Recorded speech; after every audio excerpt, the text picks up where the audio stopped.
नमस्कार। Gogo live show के 426वें episode में आपका स्वागत है।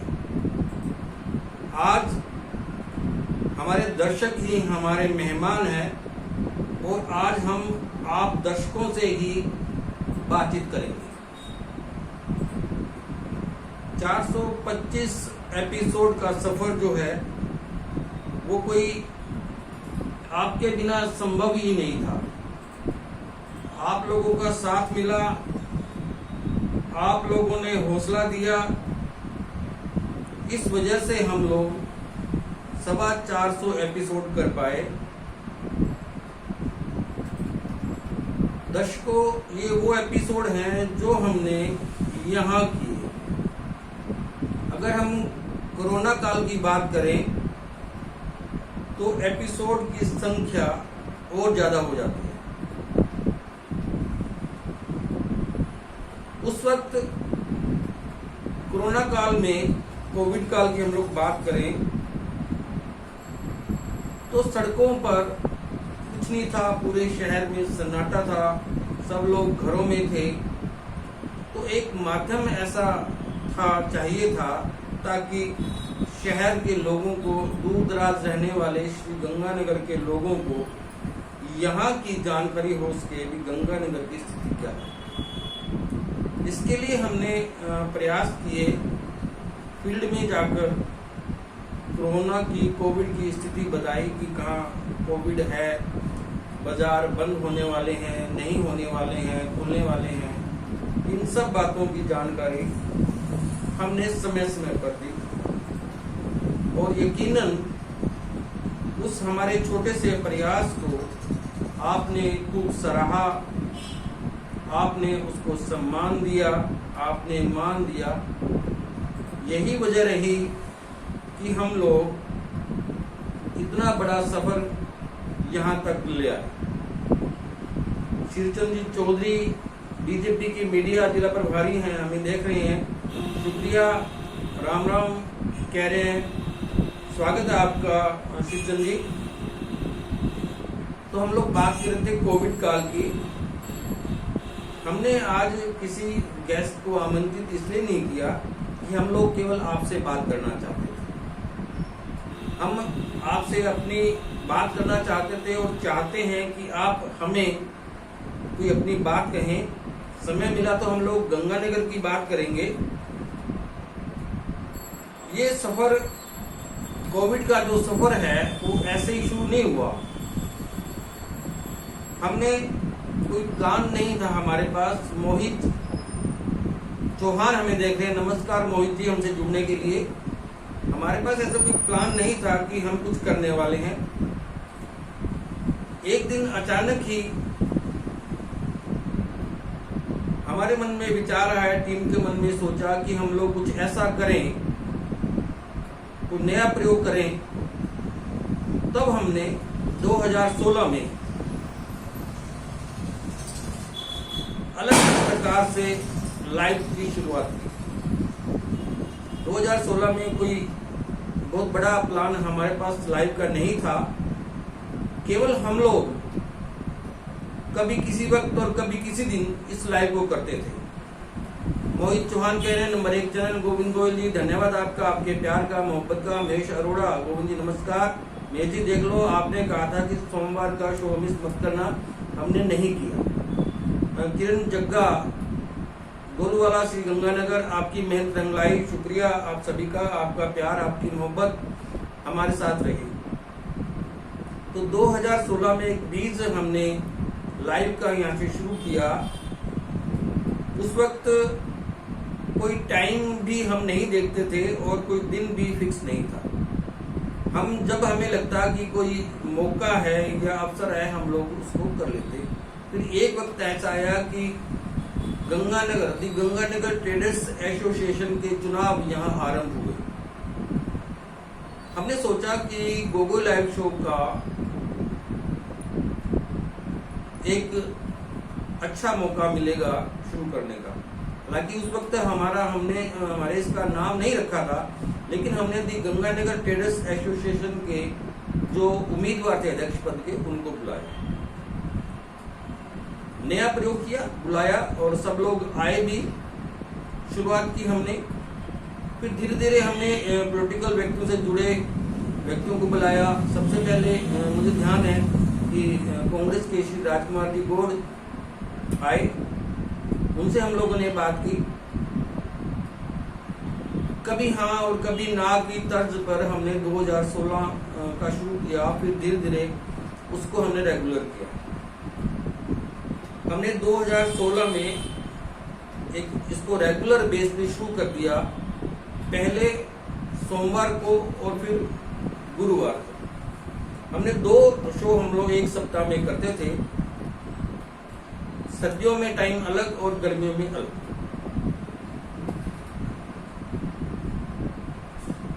तब हमने देखा कि हमने लगातार एक वीक में 2 शो किए, तो हमें लगा कि ये एक वीक में 2 वीडियो ज्यादा है। ज्यादा इसलिए कि एक वीडियो को देखने के लिए समय कम मिलता है। मान लो हमने एक सोमवार को वीडियो किया और फिर हमने गुरुवार को किया, तो एक वीडियो को देखने के लिए मात्र 3 दिन का समय मिला, जो हमें लगा कम है। इसलिए हमने निर्णय किया कि सप्ताह में केवल एक लाइव किया करेंगे, और दूसरा लाइव गुरुवार को तभी हम लोग करेंगे जब बहुत आवश्यक होगा। आवश्यक इन सेंस, मान लो कोई डे आ गया, फादर डे है, मदर डे है, डॉक्टर डे है, या शहर की कोई बात है, उस वक्त तब हम लोग ने, जैसे इस बार 20 जून को है, गुरुवार है, तो हम लोग योग पे करेंगे, क्योंकि 21 जून को अंतर्राष्ट्रीय योग दिवस है। तो हम लोग 20 जून को यानी योग दिवस की पूर्व संध्या पर हम लोग योग पर एक लाइव शो करेंगे। तो 2016 को हमने शुरू किया, सिलसिला आगे बढ़ता रहा, और 2017 आते आते टाइम हमने इसका फिक्स कर दिया। बिल्कुल। रामप्रसाद लाल सारस्वत जी कह रहे हैं, ज्वलंत विषयों, संवेदनशील विषयों पर आपके गोगो लाइव शो सराहनीय कार्य है। साधुवाद गोविंद जी। रामप्रसाद जी, आपका साधुवाद आपको भी, दर्शकों को भी, क्योंकि आप लोगों के बिना, आपके साथ और सहयोग और सुझाव के बिना हम लोग यहाँ तक का सफर कर ही नहीं पाते।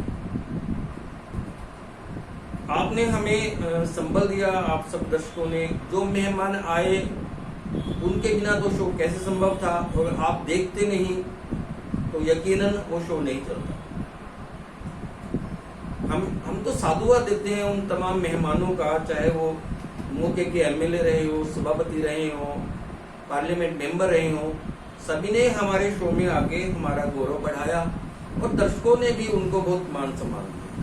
डॉक्टर रणधीर भींचर हमें देख रहे हैं, गुड इवनिंग कह रहे हैं। गोविंद जी शुक्रिया, आपको भी गुड इवनिंग सर, आप हमारा शो देखते हैं, आप हमसे जुड़े हुए हैं, शुक्रिया। तो बात इस तरह से हम कर रहे थे कि तमाम जो व्यक्ति, जाने माने व्यक्ति यहाँ पे आए, जनप्रतिनिधि आए, अधिकारियों को भी हमने बुलाया, सामाजिक विषयों पर समाज से जुड़े लोगों को बुलाया, एजुकेशन से जुड़े शिक्षाविद आप कहें या एजुकेशनलिस्ट लोगों को हमने बुलाया।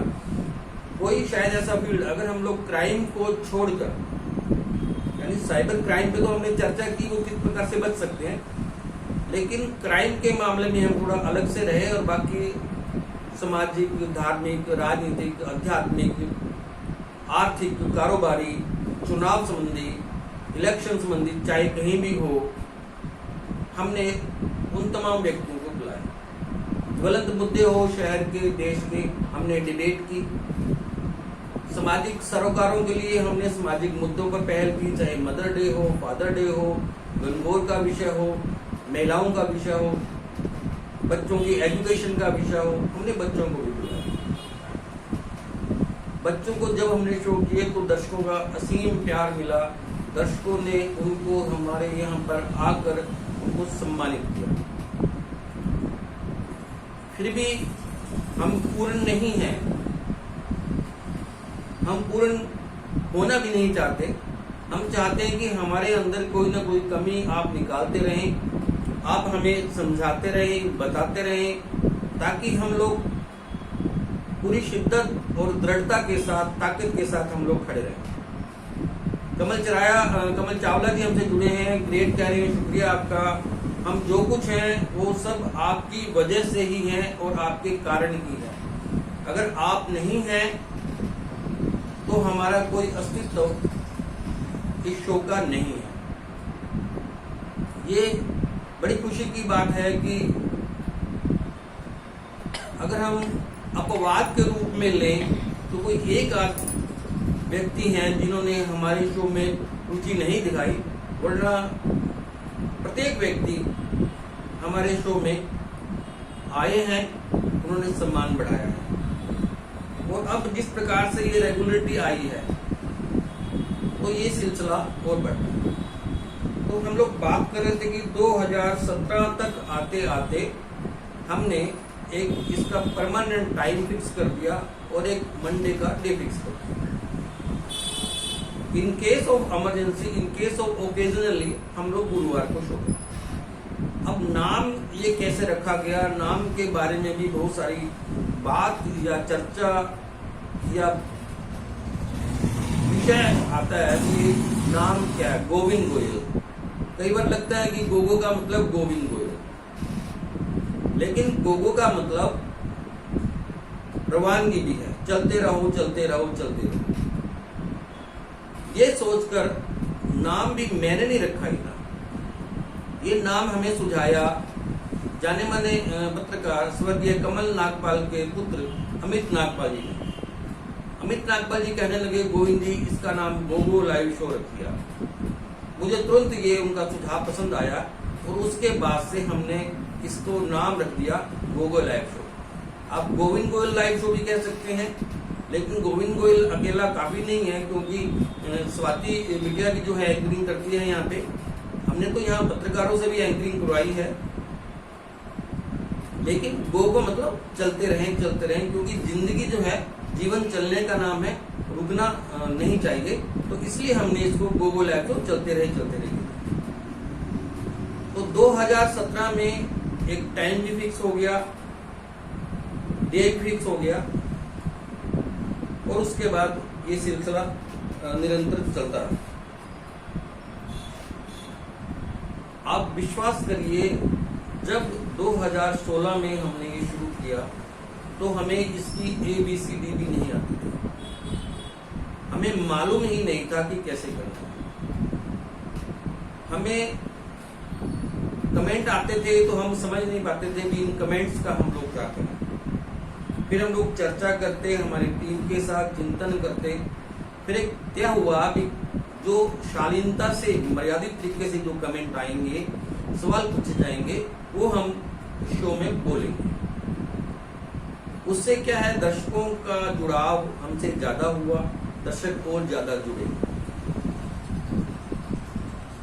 मुझे नहीं लगता कि ये बार बार बताने की आवश्यकता है कि दर्शक ज्यादा जुड़ते चले गए, धीरे धीरे गोगो लाइव शो का एक नाम होने लगा। 2018 के विधानसभा चुनाव में इसकी चमक बढ़ी। इसकी चमक इसलिए बढ़ी कि हमने उम्मीदवारों को यहाँ पब्लिक के सामने पेश किया। उम्मीदवारों से, विधानसभा चुनाव को उम्मीदवारों से उनका विजन पूछा,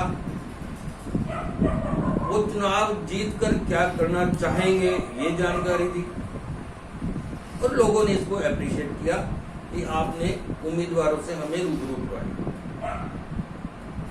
संभव है कोई उम्मीदवार बाकी रहे हूं, ये भी संभव है कि हो सकता है कि टाइम की वजह से कोई ना पाया हो, लेकिन हमने पूरे प्रयास किए।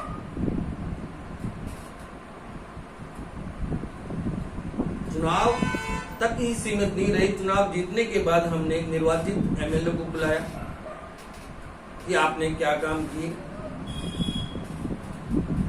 एक साल में आपने क्या काम किया, उसकी जानकारी पब्लिक तक पहुंचाई। जो उनके सामने चुनाव लड़ चुके थे या विपक्ष के पार्टी के व्यक्ति थे, नेता थे, उनको बुलाकर विधायक के कामकाज की समीक्षा। मतलब कहने का है कि सिलसिला लगातार चलता रहा। विधायक को बुलाया, MP निहाल चंद जी यहाँ आए, उनसे चर्चा की, क्या बात की। दूसरे पार्टियों के जो है नेता गणों को बुलाया, डिबेट की अलग अलग प्रकार से। कांग्रेस के लीडर हो, बीजेपी के लीडर हो, आपके लीडर हो, सबको हमने कोशिश की। तो एक सिलसिला जो 2016 में छोटी सी बात से शुरू हुआ, वो 2018 आते आते एक थोड़ा सा परिपक्व हो गया। उस वक्त साउंड सिस्टम नहीं था हमारे पास कोई बढ़िया, हमने बाजार में पता किया, नहीं मिला हमें ऐसा कोई सिस्टम नजर नहीं आ रहा था कि हम किस प्रकार से अपने साउंड को ठीक रखें, साउंड प्रूफ बनाएं, ताकि इधर उधर की आवाज़ जो है, क्योंकि जहां हम लोग ये करते हैं तो बहुत ही ट्रैफिक रहता है और खासकर इस वक्त तो ट्रैफिक बहुत ज़्यादा हो जाता है। तो हमने बहुत सारी चीज़ें तलाश की, कभी साउंड नहीं मिला, कभी कैमरा जो स्टैंड है वो हमारे अनुकूल नहीं था, क्योंकि तब तक ये ऐसा कोई सिस्टम आरंभ हुआ नहीं था कि लाइव वाला। लेकिन जैसे जैसे हम लोग, कुछ साथियों ने हमारे प्रयास किया, मेरे एक मित्र हुआ करते थे विकास गोयल, उन्होंने अपने जुगाड़ से हमें एक कैमरा स्टैंड बना के, मैंने गलती की कि आज उसको लेके नहीं बैठा, तो नहीं मैं दिखाता आपको कि किस प्रकार से हमने एक जुगाड़ को कैमरे के स्टैंड के रूप में हमने उसको यूज किया। और अक्सर तो ऐसा होता था कि वो स्टैंड पे कोई मेहमान आता तो उनका हाथ लगता या हमारा कोई हाथ लगता तो टूट जाता, लेकिन फिर भी हमारा शो चलता रहता। फिर धीरे धीरे जैसे जिस प्रकार कोविड के बाद अगर हम लोग बात करें तो कोविड के दौरान तो शहर में जब हम लोग निकले, अलग अलग जगह पे गए, फील्ड की शहर में हो क्या रहा है, प्रशासन क्या कर रहा है, कोविड के मरीज कहाँ पे हैं, ताकि लोग अवेयर हो जाएं कि उधर से बचाव रहे कि आपको वहां नहीं जाना। मैं आपको बता दूं, जब पहली बार 2020 में एक संदिग्ध कोविड की बात आई टंडन लेबोरेटरी के पास के ब्लॉक में, तो हमने जब वहां से लाइव किया तो हमारा सिस्टम क्रैश हो गया, क्योंकि एकदम से दर्शकों की संख्या बढ़ी तो बड़ा वो हुआ भी एकदम से दर्शक कैसे आ गए। लेकिन उसके बाद हमें एक रास्ता मिला, हम लगातार उसको करते रहे। कोविड के दौरान हमने अनेक डॉक्टरों को बुलाकर उनसे बात की कि हम लोग किस तरह से सावधान रहें, क्या सावधानी रखनी चाहिए। छोटे शब्दों में, अगर थोड़े शब्दों में कहूं तो कोविड के अंदर जो हम लोगों ने काम किया, उसके बाद गूगल लाइव शो का एक दायरा और बढ़ा। गूगल लाइव शो की अप्रोच आम दर्शक तक हुई, गूगल लाइव शो की पहचान प्रशासन तक हुई। फील्ड में जो तैनात रहने वाले थे शासन प्रशासन के अधिकारी, वो भी बात को समझने लगे कि गूगल लाइव शो में कोविड की चीजें जो है, कोविड के बारे में, कोविड का सिस्टम जो है, कहाँ कहाँ पुलिस क्या कर रही है, नागरिक प्रशासन क्या कर रहा है, हॉस्पिटल में क्या व्यवस्थाएं हैं, जनता को क्या करना चाहिए, क्या बचना चाहिए, उस तमाम चीजें वहां पे होने लगी। जब तक कोविड रहा हम लोग कोशिश करते रहे कि फील्ड में ये सब चीजें हम आपको दिखाते रहे। समय आगे बढ़ा, समय आगे बढ़ा तो नई चीजें हम लोग सोचने लगे, अलग अलग विषय हमने आने लगे, क्योंकि मान के चलिए कि पॉलिटिशियन को हर वक्त नहीं बुलाया जा सकता, चुनाव हर वक्त नहीं होते। चुनाव में तो पॉलिटिशियन को बुलाया जा सकता है, जनप्रतिनिधियों को भी एक टाइम के बाद बुलाना ठीक रहता है। कि अगर हम लोग बात करें भी अभी इसी वक्त कोई आए तो ये संभव नहीं होता। एक हर वक्त का टाइम है, मान लो आज वर्तमान एमएलए है तो एक साल बाद उनको बुलाना चाहिए हमें भी, हाँ भी एक साल में आपने क्या काम किए। हालांकि हम लोग वर्तमान विधायक जयदीप बिहानी को बनते ही यहाँ पे बुला चुके हैं, लेकिन अब यही रहेगा कि एक साल बाद उनका आमंत्रित करें। कोशिश रहेगी हमारी जो मेंबर ऑफ पार्लियामेंट है कुलदीप जी इंदौरा, उनको बुलाने की। अब वो हमारे आमंत्रण पे आए ना आए ये उनका विषय हो सकता है, लेकिन हमारा प्रयास रहेगा कि उनको बुलाया जाए और उनसे उनकी प्राथमिकताएं पूछी जाएं, ताकि पब्लिक को ये मालूम हो सके कि वो क्या करना चाहते हैं और पब्लिक की इच्छाएं क्या है।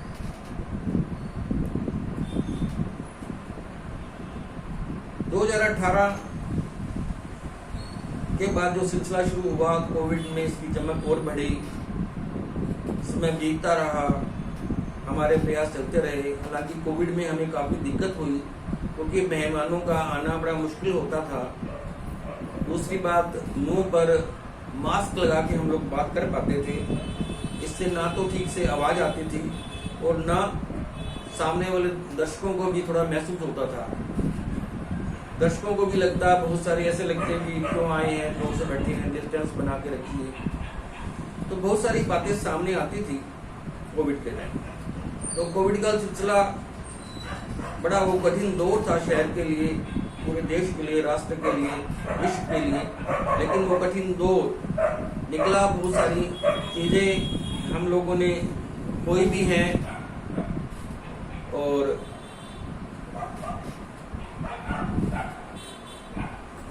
लोगों को, अनेक परिवारों को सदमे सहने पड़े। लेकिन कुदरत के आगे किसी का जोर होता नहीं है।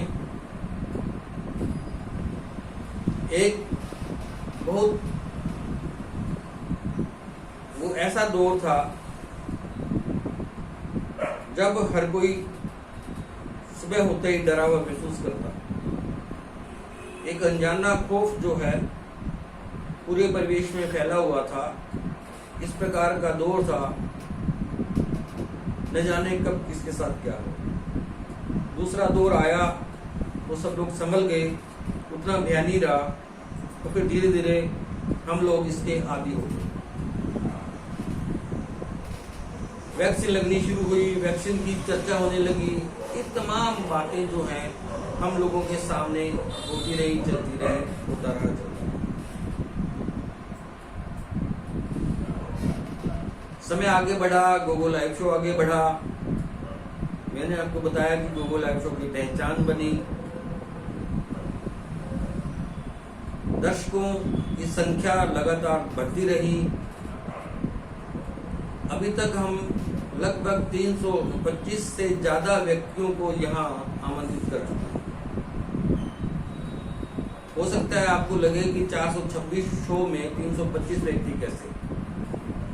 तो पॉलिटिशियन जो हैं वो एक से अधिक बार आए।